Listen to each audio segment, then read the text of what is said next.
Hi, എല്ലാവർക്കും കപ്തുവേ ചാനലിലേക്ക് സ്വാഗതം. ഇന്ന് അവിസ്മരണീയമായ ഒരു കൂടിക്കാഴ്ചയുടെ ആരംഭത്തിലാണ് ക്യാമറയും ഞങ്ങളും നിങ്ങളുടെ മുമ്പിൽ പ്രത്യക്ഷപ്പെടുന്നത്. കാരണം അപൂർവങ്ങളിൽ അപൂർവമായ ഒരു വ്യക്തിയാണ് പരിചയപ്പെടുത്തുന്നത്. വയനാട് ചീരാലിലുള്ള സിറാജ്. ഇദ്ദേഹത്തെ പറ്റി പറയുമ്പോൾ ബഹുമുഖ വ്യക്തിത്വവും ബഹുമുഖ സ്നേഹവാത്സല്യ പ്രകടനങ്ങളും ചാലിച്ചു ചേർത്ത ഒരു വ്യക്തിയാണ്. കാരണം പക്ഷിമൃഗാദികളോടുള്ള അതിരറ്റ സ്നേഹവും വാത്സല്യവും കൗതുകവും കൊണ്ട് സ്വന്തമായി ഒരു ബേഡ്സ് ഫാം, പക്ഷി ഫാം നടത്തുന്ന ഒരു വ്യക്തി. അത് ലാഭത്തിന് വേണ്ടിയല്ല, ബിസിനസ്സിന് വേണ്ടിയല്ല, വെറും കൗതുകവും അതിനോടുള്ള താല്പര്യവും അതിനോടുള്ള ഇച്ഛയും. ആ മഹത് വ്യക്തിയാണ് നമ്മളിന്ന് പരിചയപ്പെടുന്നത്. അദ്ദേഹം വളർത്തുന്ന നൂറുകണക്കിന് പക്ഷികൾ ലക്ഷക്കണക്കിന് രൂപ വിലയുള്ളതാണെന്ന് അറിയുമ്പോൾ സ്വാഭാവികമായും ഞങ്ങളുടെ കാണികളായ പ്രേക്ഷകരായ നിങ്ങളും ഇത് അനുഭവിക്കുന്ന ഞങ്ങളും ഞെട്ടിപ്പോയി. കാരണം ഒരു പക്ഷിക്ക് 1.5 ലക്ഷം രൂപ വരെ വിലയുള്ള വിദേശ രാജ്യങ്ങളിൽ നിന്ന് ഇറക്കുമതി ചെയ്ത ആ പക്ഷികളെ വളർത്താനുള്ള താല്പര്യം അദ്ദേഹത്തിൽ കുടികൊണ്ടത് പക്ഷികളുള്ള അദമ്യമായ സ്നേഹം കൊണ്ട് മാത്രമാണ്. നമുക്ക് അദ്ദേഹത്തെ പരിചയപ്പെടാം. സ്വാഗതം സിറാജ്. എൻ്റെ പേര് സിറാജ് എന്നാണ്. ഞാൻ വയനാട് സുൽത്താൻ ബത്തേരിയിൽ നിന്ന് 12 കിലോമീറ്റർ ഈസ്റ്റ് ചീരാൽ എന്ന് പറയും. നോർമലൊരു പേരെന്ന് പറയുകയാണെങ്കിൽ പാട്ടത്ത് കുന്ന്. അപ്പോൾ ബേഡ്സ് ചെയ്യാൻ തുടങ്ങിയെന്ന് പറഞ്ഞാൽ ചെറുപ്പത്തിൽ സ്കൂൾ പഠിക്കുന്ന കാലം തൊട്ട് തന്നെ ഇതിനോട് താല്പര്യം ഉണ്ടായിരുന്നു. പ്രാവിനെ പിടിച്ചിട്ടും സ്കൂളിൽ അവിടെ ഇവിടെയൊക്കെ പോയിട്ട് കിട്ടുന്ന പ്രാവിനൊക്കെ പിടിച്ച് വളർത്തുമായിരുന്നു. പിന്നെ ഇപ്പോൾ കുറേ ആയിട്ട് അങ്ങനെ പ്രാവ്, ചെറിയ ലവ് ബേഡ്സുകളൊക്കെ ആയിരുന്നു. അത് കഴിഞ്ഞിപ്പോൾ വീട് ഞാൻ തറവാട്ടിൽ നിന്ന് മാറി സ്വന്തമായിട്ടൊരു വീട് വെച്ച് അതിന് ശേഷം നമ്മൾ വീടിൻ്റെ അടുത്ത് തന്നെ നമ്മൾക്ക് എപ്പോഴും കണ്ട ഒരു രസം, ഇതിനോടുള്ള ക്രൈസ്, ആ ഒരു രീതിയിൽ പിന്നെ നമ്മൾ വീടിൻ്റെ അടുത്ത് കൂടുകൾ കാര്യങ്ങളൊക്കെ ചെയ്തു.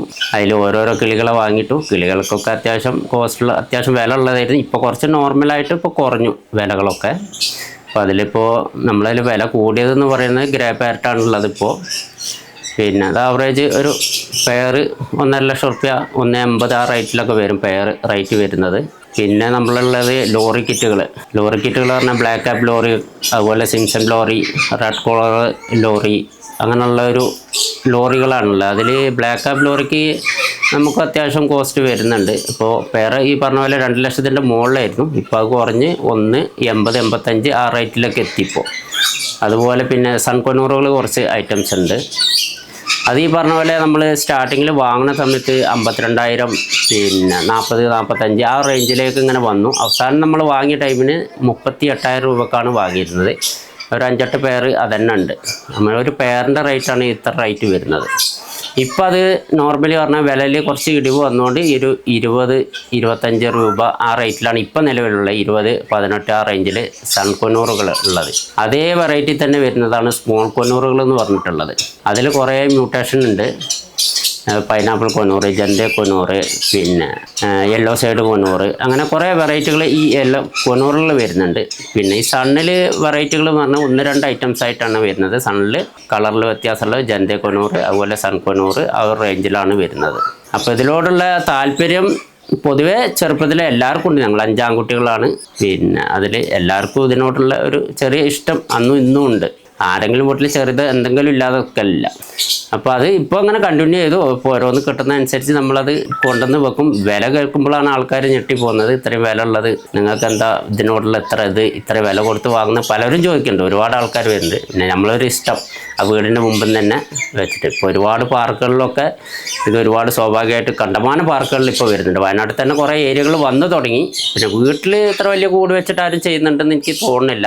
പുറമെ ഇപ്പോൾ പാർക്കുകളിൽ പോയാലും അത്യാവശ്യം ഇപ്പോൾ ഒരുവിധമൊക്കെ സ്ഥലത്തൊക്കെ ആയി തുടങ്ങി. ഒട്ടകപ്പക്ഷി, മെമു തുടങ്ങിയ ലോകത്തിലെ ഏറ്റവും വലിയ പക്ഷികളെ താങ്കൾ വളർത്തുന്നതായി ഞങ്ങൾ അറിഞ്ഞു. അതിനെപ്പറ്റി താങ്കളൊന്ന് വിശദീകരിച്ചാൽ നന്നായിരുന്നു. യമുന ട്രൈ ചെയ്തു. 2 കുട്ടി താല്പര്യമില്ല, കുഴപ്പമില്ല, ഒരു രീതിയിൽ വളർത്താൻ. വേൾഡിലെ 2ാമത്തെ ബേഡ്സ് ആണല്ലോ ഇപ്പോൾ യമു എന്ന് പറയുന്നത്. അപ്പോൾ അതിനെ പിന്നെ കൊണ്ടുവന്നൊന്ന് വളർത്താം എന്ന് വിചാരിച്ചു. അപ്പോൾ അങ്ങനെ കൊണ്ടുവന്നു. അത് കുഴപ്പമില്ലാതെ നമുക്ക് സക്സസ് ആയി. ഇപ്പോൾ വലിയ രീതിയിൽ എത്തിയിട്ടുണ്ട്. ഒരു പെയർ വാങ്ങിയതാണ്. അതുപോലെ തന്നെ നമ്മളെ ലോകത്തിലെ 1ാമത്തെ പക്ഷിയായ ഒട്ടകപ്പക്ഷി. ഈ പക്ഷികളുടെ കമ്പം കൊണ്ട് മാത്രമാണ് അതിനെയും വാങ്ങിയത്. അത് എന്തോ ഒരു സാഹചര്യം കൊണ്ട് ബാംഗ്ലൂരിൽ നിന്നാണ് കൊണ്ടുവന്നത്. അതിപ്പോൾ ഒരു 10-15 ദിവസം മുമ്പ് ഡെഡായിപ്പോയി. പെയറുകൾ കൊണ്ടുവന്നായിരുന്നു, അത് ഡെഡായിപ്പോയി. എന്താണ് ഇതിന് കാലാവസ്ഥേൻ്റെ പ്രശ്നമാണോ? ചെറിയ കുട്ടികളുടെ അടുത്താണ്. വെച്ചാൽ 2 മാസം പ്രായമാവുന്ന കുട്ടികളെ. അപ്പോൾ ഞാൻ ഹോസ്പിറ്റലിലായിരുന്നു, ആ സമയത്താണ് അത് ഡെഡായത്. അതിനോട് ക്രൈസ് ഉണ്ട്. അത് എന്തായാലും അത് രണ്ടാമത് വാങ്ങാനുള്ള പരിപാടി ഉണ്ട്, മുന്നോട്ട് തന്നെയാണ്. അപ്പോൾ പിന്നെ അതുപോലെ വേറെ ബേർഡ്സ് എക്ലറ്റൈസ് അതിപ്പോൾ നിലവിലുണ്ട്. ഇന്ന് നാളെയൊക്കെ ആയിട്ട് വീട്ടിലെത്തും. അത് 2.30 അതിൻ്റെ റേറ്റ്. ഇപ്പോൾ 4-ാം തീയതി സാധനം വീട്ടിലെത്തും. അത് ഈ പറഞ്ഞ പോലെ വെജിറ്റബിൾ മാത്രം കഴിക്കുന്ന ഒരു ബേർഡാണത്. വെജിറ്റബിൾ സീഡ് മിക്സ് അല്ലാതെ കൊടുക്കില്ല, വെജിറ്റബിൾ ഐറ്റംസ് എല്ലാം കഴിക്കുന്ന ഒരു ബേർഡാണത്. അത് ആവറേജ് നമുക്ക് കൊല്ലത്തിൽ 2 കുട്ടികളെ, അല്ലെങ്കിൽ കൊല്ലത്തിൽ 2 അല്ല 3 ബ്രീഡ് വരെ ചെയ്യിക്കാം. നമുക്ക് 2 ബ്രീഡ് എന്തായാലും ചെയ്യാം. 2 കുട്ടികൾ വെച്ചിട്ടാണ് അതിൽ കിട്ടുക. അതിപ്പോൾ ഇപ്പോഴത്തെ റേറ്റ് അതിൻ്റെ 1.48 ഇപ്പോഴത്തെ റേറ്റ് അതിൻ്റെ ഒരു പെയർ എടുക്കണേ. ആവറേജ് 2 വർഷം ആവാത്ത കേട്ടോ, 1.5 വർഷം ആയതിൻ്റെ.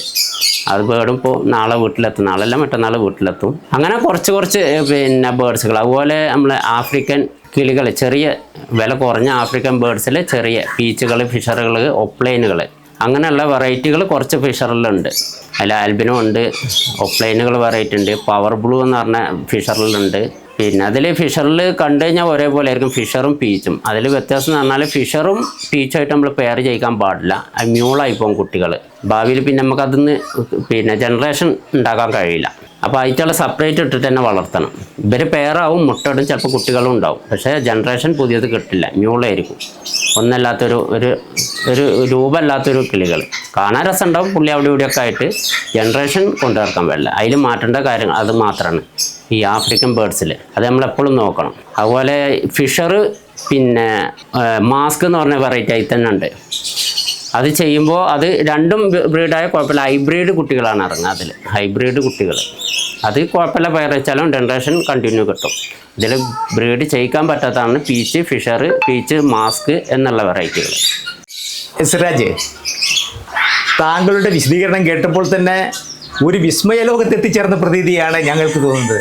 കാരണം വയനാട്ടിൽ ഇത്തരത്തിലുള്ള ഒരു പക്ഷി ഫാം ഇല്ല എന്നറിഞ്ഞു. ഈ ഫാമിലേക്ക് വേണ്ട വിദേശ പക്ഷികളെ താങ്കൾ വില കൊടുത്ത് ഇറക്കുമതി ചെയ്തതായിട്ടും അറിഞ്ഞു. അതിനെപ്പറ്റി ഒന്ന് വിശദീകരിക്കാമോ? ഉദാഹരണമായി ഓസ്ട്രേലിയയിൽ നിന്ന് പക്ഷികളെ കൊണ്ടുവന്നതായി കേട്ടിട്ടുണ്ട്, ബ്രസീലിൽ നിന്ന് പക്ഷികളെ കൊണ്ടുവന്നതായി കേട്ടിട്ടുണ്ട്. അതിനെപ്പറ്റി ഒന്ന് വിശദീകരിച്ചാൽ നന്നായിരിക്കും. പുറത്തുള്ള ബേർഡുകൾ എന്ന് പറയുന്നത് ഇവിടെ വന്നതിന് ശേഷം നമ്മൾ ഇവിടുന്ന് പർച്ചേസ് ചെയ്യണം, അല്ലാതെ പുറത്തുനിന്ന് നമ്മൾ ഡയറക്റ്റ് കൊണ്ടുവന്നിട്ടില്ല. ഇവിടെ വന്ന് ബ്രസീലിൽ നിന്നാണെങ്കിലും ചൈനയിൽ നിന്നാണെങ്കിലും പിന്നെ തെക്കൻ അമേരിക്കൻ്റെ ബേർഡ്സുകളാണെങ്കിലും ഇതൊക്കെ ഈ സൺകൊണൂറുകളൊക്കെ തെക്കൻ അമേരിക്കൻ ഉള്ള ബേർഡ്സുകളാണ്. ഇതൊക്കെ ഇവിടെ വന്ന് ഇവിടുന്ന് ഒരുപാട് ബ്രീഡ് ആവുന്നുണ്ട്. ഇപ്പോൾ അവിടെ നോർമലി കാടുകളിലും അവിടെ ഇവിടെയും കാണുന്ന ബേർഡ്സുകളാണ് ഇവിടെ നമ്മൾ വലിയ കോസ്റ്റ് കൊടുത്തിട്ട് വാങ്ങുന്നത്. അവിടുന്ന് കൊണ്ടുവരൽ വലിയ ബുദ്ധിമുട്ടാണ്. കൂടുതലും എഗ്ഗുകളൊക്കെ കൊണ്ടുവന്നിട്ട് ആൾക്കാർ വിരിപ്പിക്കുക, അല്ലാതെ നോർമൽ വലിയ പ്രൈസ് കൊടുത്തിട്ട് തന്നെ അവിടുന്ന് ഇവിടുന്ന് എത്തിക്കുന്നത്. അല്ലാതെ നമ്മൾ പിന്നെ ഇവിടെ ഡയറക്റ്റ് പർച്ചേസ് ചെയ്യുന്നില്ല. ഇപ്പോൾ ബാംഗ്ലൂർ അല്ലെങ്കിൽ ട്രിവാൻഡ്രം, ആലപ്പുഴ അങ്ങനെയുള്ള ഏരിയകളിൽ ഞാൻ വാങ്ങുന്നത് സാധനങ്ങൾ കണ്ടുപിടി. നമ്മളെ കുറച്ച് ഗ്രൂപ്പുകൾ കണ്ട് ഈ ബേർഡ്സിനെ പറ്റിയിട്ട് പിന്നെ അറിയാനും ഇതിനെക്കുറിച്ച് എന്താണ് അത് ചെയ്യുക, എന്താ കൊടുക്കേണ്ടത്, എല്ലാത്തിനെ കുറിച്ചിട്ടും നമുക്ക് ക്ലാസ് കിട്ടുന്ന ഇങ്ങനെ കുറച്ച് വ്യക്തികളുണ്ട് ഇതിനെപ്പറ്റി കൂടുതൽ അറിയുന്ന വ്യക്തികൾ. അപ്പോൾ അവരൊക്കെ സഹായം കൊണ്ട് അങ്ങനെ പിന്നെ ട്രീറ്റ്മെൻറ്റും കാര്യങ്ങളും മറ്റുള്ള കാര്യങ്ങളൊക്കെ ചെയ്ത് വാങ്ങുന്നതാണെങ്കിലും ഒക്കെ അങ്ങനെ തന്നെ ചെയ്യുന്നത്. താങ്കൾ ഈ രംഗത്തേക്ക് വരാനുള്ള കാരണങ്ങളെപ്പറ്റി സൂചിപ്പിച്ചു കഴിഞ്ഞു. താങ്കൾ ഈ പക്ഷി നിരീക്ഷണവുമായി ബന്ധപ്പെട്ട് പ്രശസ്തരായ സലീം അലി, ഉത്തമൻ തുടങ്ങിയവരുടെ കൃതികളോ അല്ലെങ്കിൽ ആ ശാസ്ത്രജ്ഞന്മാരുമായി ബന്ധപ്പെട്ടിട്ടുണ്ടോ എന്ന് വിശദീകരിച്ചാൽ നന്നായിരുന്നു.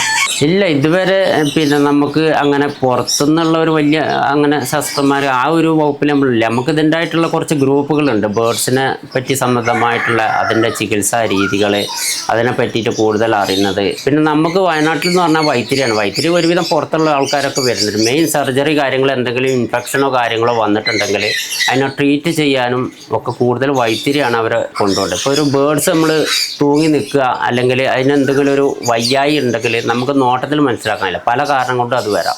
അപ്പോൾ മെയിനായിട്ട് ചെയ്യേണ്ട അതിൻ്റെ രോഗം എന്താണെന്ന് മനസ്സിലാക്കണേ നമ്മൾ ഒന്നിലെ വൈത്തിരി അവിടെ പിന്നെ വെറ്റിനറി അവിടെ പോയിട്ട് അതിൻ്റെ പിന്നെ ഉള്ളിൽ നിന്ന് സ്രവം എടുത്തിട്ട് അത് 3-4 ദിവസം വെയിറ്റ് ചെയ്ത് എന്താണ് രോഗം എന്ന് കണ്ടെത്തുകയും ഏറ്റവും ഉത്തമം. അല്ലാതെ നമുക്ക് നോർമലിൽ നോക്കിയിട്ട് ഒരു ചികിത്സയും ഒരു ബേർഡ്സിനും പിന്നെ ചെയ്യാൻ കഴിയില്ല. പിന്നെ മെയിനായിട്ട് വൃത്തി അത് ഭക്ഷണത്തിലായാലും വെള്ളത്തിലാണ്. അത് ഡെയിലി 2 നേരമെങ്കിലും മാറ്റി കൊടുക്കണം. 2 നേരമാക്കിയിട്ട് ഭക്ഷണം വെച്ച് കൊടുക്കണം. വൃത്തി കുറഞ്ഞു കഴിഞ്ഞാൽ രോഗങ്ങൾ കൂടുതൽ വരും.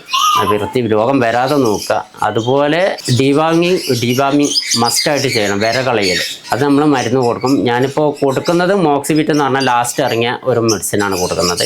അത് 6 മാസം ബ്രീഡിങ്ങിന് കയറ്റുന്നതിന് മുമ്പ് എല്ലാ ബേർഡ്സിനും കൊടുക്കും. നേരത്തെ ബ്രീഡിങ്ങിന് ഏതിനാണോ കയറ്റുന്നത് അതിന് കൊടുത്ത് പിന്നെ നല്ല ഒരാഴ്ച പിന്നെ പ്രോബയോട്ടിക് 3 ദിവസം കണ്ടിന്യൂ ചെയ്യും. ഒരു തവണ ഇത് കൊടുക്കും. അത് നമ്മൾ വെള്ളത്തിൽ കലക്കിയിട്ട് വെച്ച് കൊടുക്കുകയാണ് ചെയ്യുക. അത് കഴിഞ്ഞ് പ്രോബയോട്ടിക് 3 ദിവസം അതിലേക്ക് കൊടുക്കും. അതിന് ശേഷം നല്ലൊരു ഫുഡ് ഒരാഴ്ച കൊടുത്തതിന് ശേഷമാണ് നമ്മൾ ബ്രീഡിങ്ങിന് കയറ്റുക. അപ്പോൾ നമുക്ക് അതിൻ്റേതായിട്ടുള്ള റിസൾട്ടുകൾ കൂടുതൽ കിട്ടും. അത് ഡിവാമിങ് മസ്റ്റാണ്. എല്ലാ ബേർഡ്സിനും 6 മാസം കൂടുമ്പോൾ ഡിവാമിങ് ചെയ്തിട്ടില്ലെങ്കിൽ ഈ തൂക്കം, ഈ ചാവുന്ന പ്രശ്നങ്ങൾ, മുട്ടയിടാത്ത പ്രശ്നങ്ങൾ, വീടാവാത്ത പ്രശ്നങ്ങളൊക്കെ ഇതിന് വരാം. അത് ഈ ഏത് ബേർഡ്സാണ്, ബേർഡ്സ് എന്നല്ല എല്ലാ മനുഷ്യർക്കടക്കം ഡിവാമിങ് ചെയ്യുന്നുണ്ട്. വിര കളയണം, മരുന്ന് കാര്യങ്ങൾ എന്നതുപോലെ ഈ ബേർഡ്സിനും കഴിയും. ഇനിയിപ്പോൾ മരുന്ന് കൊടുക്കാൻ കഴിയുന്നില്ലെങ്കിൽ നമ്മളെ കർമൂസൻ്റെ ഇല, പിന്നെ ആര്യവേപ്പിൻ്റെ ഇല, ഇതൊക്കെ ഡിവാമിങ്ങിന് സഹായിക്കുന്ന ഒരു സാധനം കൂടിയാണ്. ഞാൻ നാച്ചുറലായിട്ട് ചെയ്യുന്നത്. അങ്ങനെയും ചെയ്യാം. കർമൂസൻ്റെ ഇലയൊക്കെ ബെറ്ററാണ് ഇതിന്. ഡിവാമിങ് ആ ഒരു പ്രോസസ്സ് ചെയ്യില്ല. പിന്നെ ചെറിയ കൂട്ടിലാകുമ്പോൾ പ്രത്യേകിച്ച് വേഗം ചെയ്യണം. 6 മാസത്തിൽ കൂടാൻ പാടില്ല. ഫ്ലൈ ചെയ്ത് പോകാൻ കഴിയുന്നുണ്ടെങ്കിൽ ആരോഗ്യം കൂടുതലുണ്ടാവും. ഈ വരണ്ട പ്രശ്നങ്ങൾ കൂടുതൽ ഇതിലേക്ക് സംഭവിക്കില്ല. താങ്കൾ ഈ രംഗത്തേക്ക് വരുമ്പോൾ ഇത്തരത്തിൽ വികസിതമായ ഒരു കാര്യം ചെയ്യുമ്പോൾ അതിന് സർക്കാരിൻ്റെ നിബന്ധനകളും നിയമങ്ങളും രജിസ്ട്രേഷനും കാര്യങ്ങളും ഉണ്ട് എന്നറിയാം. കാരണം വന്യമൃഗ സംരക്ഷണവും ഫോറസ്റ്റ് ഡിപ്പാർട്ട്മെൻറ്റിൻ്റെയും മൃഗസംരക്ഷണ വകുപ്പിൻ്റെയും ഒക്കെ കടലാസുകളും അനുമതിയും വേണ്ടതായിട്ടുണ്ട്. ആ രജിസ്ട്രേഷൻ സംബന്ധമായ കാര്യങ്ങൾ ഒന്ന് വിശദീകരിച്ചാൽ നന്നായിരുന്നു. ബേർഡ്സുകൾ എക്സോട്ടിക് ബേർഡ്സുകളാണ്. അപ്പോൾ അത് നമ്മൾ രജിസ്ട്രേഷൻ നിർബന്ധമാണ്. അത് കുറേ ബേർഡ്സുകൾ പല തരം തിരിച്ചിട്ടാണുള്ളത്. ഗ്രേ പാരറ്റ് പെയർ വളർത്തുകയാണ് നമ്മൾ ഗവൺമെൻറ്റിന്. പിന്നെ അത് എത്ര പെയറാണെങ്കിലും കുഴപ്പമില്ല. ഒരു പെയറാണെങ്കിലും 10 പെയറാണെങ്കിലും നമ്മൾ ആവറേജ് 25,000 രൂപ അവർക്ക് ഗവൺമെൻറ് കൊടുക്കണം. പിന്നെ ഒരു ലൈസൻസിന് വേണ്ടിയിട്ട് ഇതിന് പെയർ വളർത്തുന്നവർക്ക്. അതുപോലെ മറ്റുള്ള ബേർഡ്സുകൾ സൺകുനൂറുകൾ, ഗ്രേ പാരറ്റ്, എക്ലറ്റൈസ്, പിന്നെ ഫിഷറുകൾ, മാസ്കുകൾ, അതുപോലെ ജാവ, അങ്ങനെയുള്ള ബേർഡ്സിലൊക്കെ നമ്മൾ സെൻട്രൽ ഗവൺമെൻറ്റിൻ്റെ പരിവേഷ് എന്ന് പറഞ്ഞ സൈറ്റ് ഉണ്ട്. അതിൽ നമ്മൾ പരിവേഷ് 1 ആദ്യം രജിസ്റ്റർ ചെയ്തതാണ്. 2019 മുമ്പാണ് രജിസ്ട്രേഷനും കാര്യങ്ങളൊക്കെ കഴിഞ്ഞത്. ഇപ്പോൾ ഒരു 8 മാസം മുമ്പാണ് പരിവേഷ് 2 വന്നിട്ടുള്ളത്.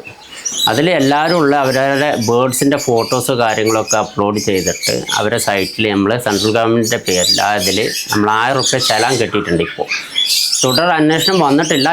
ഓരോ ഏരിയയിൽ കവർ ചെയ്ത് വരും. അങ്ങനെയാണ് ഇപ്പോൾ ചെയ്തിട്ടുള്ള ലാസ്റ്റ് ഉള്ളത്. പിന്നെ നമ്മളെ തൊട്ടടുത്തുള്ള ഫോറസ്റ്റുകാർ തന്നെയാണ് വരിക. ഇതിൻ്റെ ഡീറ്റെയിൽ കാര്യങ്ങളൊക്കെ എടുത്ത് പിന്നെ നമ്മൾ ഓരോ ബേർഡ്സിൻ്റെ 4 ഐറ്റംസ് ഫോട്ടോസ് വീഡിയോസൊക്കെ നമ്മൾ കൊടുക്കണം. ഇന്ന ബേർഡാണ് ഇന്നതാണെന്ന് പറഞ്ഞിട്ട് അതിൻ്റെ പേര്, കാര്യങ്ങൾ, വാസസ്ഥലം കാര്യങ്ങളൊക്കെ കൊടുത്തിട്ട് രജിസ്ട്രേഷനുള്ള ബേർഡുകൾ. ഇതിൽ വേണ്ടാത്ത ബേർഡുകൾ പറഞ്ഞാൽ കോക്കട്ടൈൽ എന്ന് പറഞ്ഞ ബേർഡ്സിന് പരിവേഷ് വേണ്ട, നിർബന്ധമല്ല. അതുപോലെ പീച്ച്, ഈ ആഫ്രിക്കൻ ബേർഡ്സിൽ തന്നെ പീച്ച് വെറൈറ്റിയിൽ നമുക്ക് വേണ്ട, രജിസ്ട്രേഷൻ വേണ്ട. അതുപോലെ ചെറിയ പിഞ്ചസുകൾ, അങ്ങനെയുള്ള ബേർഡ്സുകളൊന്നും പിന്നെ ഈ ലൈസൻസിൽ ഉൾക്കൊള്ളിച്ചിട്ടില്ല. വലിയ കോസ്റ്റ് വരുന്ന ബേർഡ്സുകളാണ് കൂടുതലും ഇതിൽ ഉൾക്കൊള്ളിച്ചിട്ടുള്ളത്. ഈ പക്ഷികളെ ഇത്രയും അതിവ്യത്യസ്ത ഇനത്തിൽപ്പെട്ട പല നാടുകളിൽ നിന്നും പല വിഭാഗങ്ങളായി വന്നിട്ടുള്ള പല വലുപ്പത്തിലും പല രൂപത്തിലുമുള്ള ഈ പക്ഷികളെ പരിപാലിക്കുമ്പോൾ അതിൽ ഉണ്ടാകാവുന്ന വൈഷമ്യങ്ങളും അതിന് കൊടുക്കേണ്ട ഭക്ഷണക്രമങ്ങളും അതിന് കൊടുക്കേണ്ട വെള്ളവും, ഉദാഹരണമായിട്ട് ഞങ്ങളിവിടെ വന്നപ്പോൾ കണ്ടു താങ്കൾ തേനിൽ ചാലിച്ച് ജ്യൂസ് അടിച്ച് കൊടുക്കുന്നതായിട്ട്. അതൊരു വല്ലാത്ത ഒരു അനുഭവമായി തോന്നി. കാരണം ജ്യൂസ് അടിച്ചിട്ട് തേനിൽ ചാലിച്ച് കൊടുത്താൽ മാത്രമേ ആ പക്ഷി കഴിക്കൂ എന്ന് അറിഞ്ഞതോടുകൂടി ആ പക്ഷിയെ ഞങ്ങളൊരു വീരാരാധനയോടെയാണ് കാണുന്നത്. അപ്പോൾ അതിൻ്റെ ഭക്ഷണക്രമങ്ങളെ പറ്റിയും പരിപാലനത്തെ പറ്റിയും ഒന്ന് വിശദീകരിച്ചാൽ നന്നായിരുന്നു. ഭക്ഷണം പിന്നെ നമ്മൾ ബേർഡ്സിന് കൊടുക്കുന്ന 2 നേരം മസ്റ്റായിട്ട് ഇട്ട് കൊടുക്കണം. കൂടുതൽ പിന്നെ സീഡ് മിക്സുകളാണ്, കൊനൂർ മിക്സ് എന്ന് പറഞ്ഞിട്ട് ഇറങ്ങുന്നുണ്ട്. അതുപോലെ പിന്നെ സെപ്പറേറ്റ് സൺഫ്ലവർ ആയിട്ട് കൊടുക്കുക. അങ്ങനെ സൺഫ്ലവറിന് ഓവർ കൊടുക്കരുത്. എല്ലാം ഓവർ കൊടുത്താൽ കേട് തന്നെയാണ്. ഇതിറ്റകളായിട്ടുള്ള എല്ലാത്തിനും ലോറി കിറ്റിന് ലോറി ഫുഡുണ്ട്, നാച്ചുറലായിട്ട് നമ്മൾ ചെയ്തു കൊടുക്കുന്ന ഫുഡുണ്ട്. ഇപ്പോൾ ലോറി ഫുഡ് എന്ന് പറഞ്ഞാൽ ലിക്വിഡ് മാത്രമാണ് കൂടുതൽ കഴിക്കുക. പിന്നെ ഫ്രൂട്ട്സ് ഐറ്റംസ് കഴിക്കും. ലിക്വിഡിൽ പറഞ്ഞാൽ ഇപ്പം നമ്മൾ നാച്ചുറലായിട്ട് ചെയ്യുക. അവരുടേതായിട്ടുള്ള ലോറി ഫുഡ് എന്ന് പറഞ്ഞാൽ നമുക്ക് വാങ്ങാൻ കിട്ടും. അതിന് വേണ്ട എല്ലാ പിന്നെ ഘടകങ്ങളും അതിലുണ്ടാവും ആ ഫുഡിൽ. പിന്നെ ചപ്പ് ഐറ്റംസ് എല്ലാം കഴിക്കാറുള്ളത്. അതുപോലെ നമ്മളെ ലോറിക്കെട്ടിന് നമ്മൾ ഫുഡ് കൊടുക്കുന്നത് പിന്നെ ലിക്വിഡായിട്ടുള്ള ഭക്ഷണങ്ങളാണ് കൂടുതൽ കഴിക്കുക. ഫ്രൂട്ട്സ് ഐറ്റംസ് ഒരു ഉറപ്പില്ലാത്ത ഭക്ഷണങ്ങളൊക്കെയാണ് കൂടുതൽ കൊടുക്കുക. അത് നമ്മൾ നാച്ചുറലായിട്ട് അവരെ ഫുഡുണ്ട്, അവരെ ഫുഡിൽ കലക്കിയിട്ട് കൊടുക്കുക. അല്ലെങ്കിൽ നമ്മൾ നാച്ചുറലായിട്ട് ചെയ്യുകയാണെങ്കിൽ ഇപ്പോൾ ക്യാരറ്റ്, മത്തന് അങ്ങനെയുള്ള വെജിറ്റബിൾ പുഴുങ്ങി, അതുപോലെ ഓട്സ് വറുത്ത് പൊടിച്ച് അതിലേക്ക് തേനൊഴിച്ച്, ഏറ്റവും കൂടുതൽ മധുരം എത്രത്തോളം ഉണ്ടോ അത്രത്തോളം അവർ ഫുഡ് കൂടുതൽ കഴിക്കും. ഇനിയിപ്പോൾ തേനില്ലെങ്കിൽ പഞ്ചസാരയല്ല വെല്ലം ഉപയോഗിക്കുക.